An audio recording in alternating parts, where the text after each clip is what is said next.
Всё. Պարոն Մինասյան քիչ առաջ հայտնի դարձավ, որ իրանական կողմը միջնորդել է, որպեսզի Երեմ Սարգսյանին, Գագիկ Ծառուկյանի պաշտպանին հեռացնեն այս վարույթից, մեկուսացնեն այս գործից, ինչպես ինքը մեկնաբանեց, քանի որ նա կարողանում էր հիմնավորել, որ Գագիկ Ծառուկյանը այստեղ պետք է որպես ոչ թե մեղադրյալ լինի, այլ տուժող։ Այսինքն փաստարկներ էր այդպիսի ներկայացնում։ Եվ եւս մեկ նորություն, նա փաստորեն որպես վկա պետք է գրավի այս գործում եւ նրան հրավիրեցին հարցաքննության։ Արդյոք հետաքրքիր է ձեր պրակտիկայում նման այսպես երևույթի հանդիպել եք եւ սա ինչի մասին է խոսում։ Ակնհայտ է, որ գործընթացը ինքնին իրավական procesից դուրս է եկել եւ հետեւաբար իրավունքի գերակայության սկզբունքի, օրենքի համապատասխանության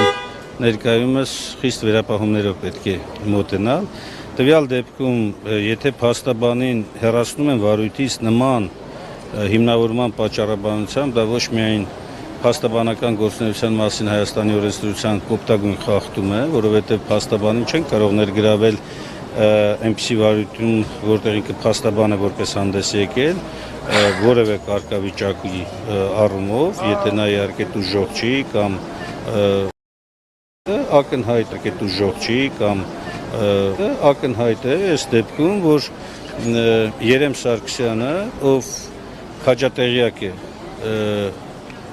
այն բոլոր հարաբերություններից կամ իրավական գործընթացներից, որոնք տեղի են ունեցել տվյալ գործի շրջանակներում, խնդիր են դրել պարզապես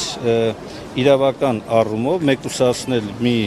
անձի, ով կարող է հավուր պատշաճի ներկայացնել Գագիկ Ծառուկյանի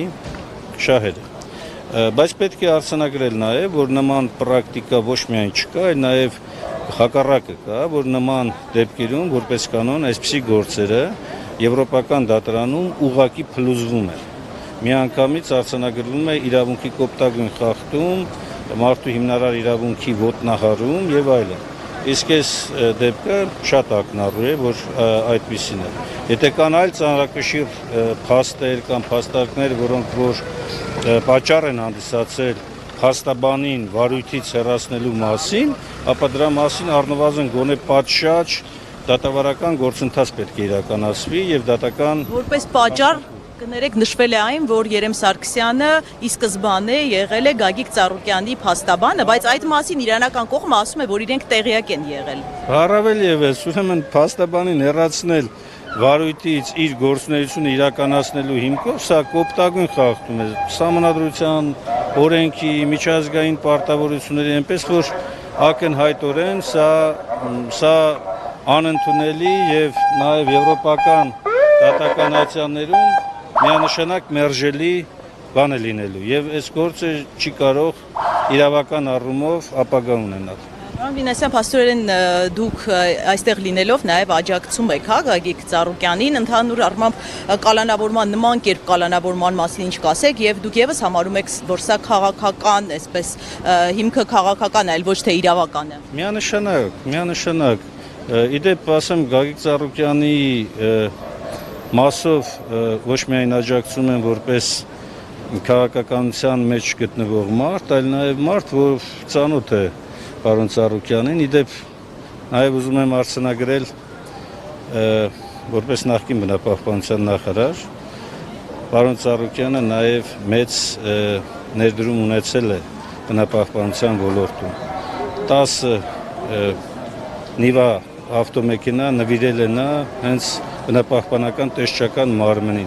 կատարել է մեծածավալ ներդրումներ։ Այո, ես որպես բնապահպանության նախարար գուցե ընդունելի չէ իմ համար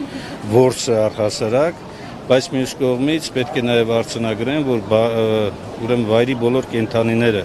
որոնք որ գտնվել են Գագիկ Ծառուկյանի պահպանության ներքո, առնվազն այն ժամանակահատվածում ամբողջությամբ համապատասխանել է նաև վայրի կենդանիների միջազգային պահպանման, առևտրի միջազգային կանոններին։ Այնպես որ նաև որպես